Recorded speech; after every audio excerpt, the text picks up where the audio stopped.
मूल तालुक्यातील चकदुगाळा माल परिसरातील अवैध जुगाराविरोधात पोलिसांनी मोठी कारवाई करत जुगार अड्ड्यावर छापा टाकला। या कारवाईत 7 आरोपींना ताब्यात घेण्यात आले असून रोख रक्कम, दुचाकी वाहने व जुगार साहित्य असा एकूण 3,55,850 रुपयांचा मुद्देमाल जप्त करण्यात आला आहे। 10 आरोपी फरार असून पोलीस त्यांचा शोध घेत आहेत। गुप्त माहितीवरून दिनांक 1 फेब्रुवारी 2026 रोजी सायंकाळी सुमारे 5 वाजताच्या सुमाराच्या दरम्यान गुप्त माहितीच्या आधारे मूल पोलिसांनी ही कारवाई केली। पोलिसांनी छापा टाकला असता आरोपी जुगार खेळताना रंगेहात आढळून आले। घटनास्थळी पंचनामा करून 7 आरोपींना ताब्यात घेण्यात आले असून 10 आरोपी फरार असून गुन्हा दाखल करण्यात आला आहे।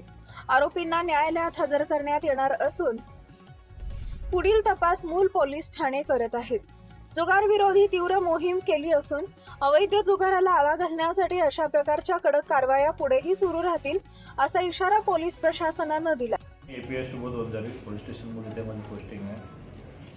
काल दिनांक 1 फेब्रुवारी 2026 रोजी दुपारी आम्हाला गोपनीय माहिती मिळाली की चकदुगाळा मूल तालुक्यातील शेत शिवारामध्ये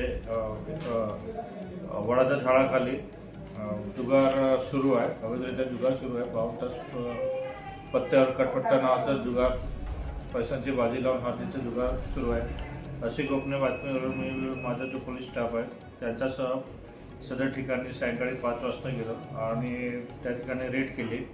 त्या ठिकाणी घटनास्थळी आम्हाला 7 जुगारी इसम मिळून आले आणि इतर जे होते 10 जुगारी इसम ते पडून गेले।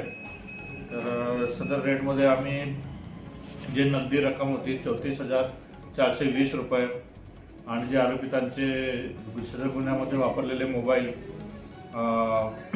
7 मोबाईल 61,000 रुपयाचे आणि 52 तास पत्ते 50 रुपये आणि गुन्ह्यात जे वापरलेली मोटरसायकल होती आरोपितांनी असे 4 मोटरसायकल किंमत 3 लाख रुपये असे एकूण 3,95,470 रुपयाचा आम्ही जुगार साहित्य मुद्देमाल आम्ही जप्त केलेला आहे आणि पोलीस स्टेशन इथे जे एकूण 17 आरोपी जे मिळून आले 7 आरोपी आणि 10 आरोपी असे त्यांच्या विरुद्ध पोलीस स्टेशन मुलीचे अपराध क्रमांक 101/2026 कलम 12 महाराष्ट्र जुगार कायदा अन्वये आम्ही गुन्हा दाखल केलेला आहे आणि जे फरार आरोपी आहेत 10 त्याचा शोध सुरू आहे।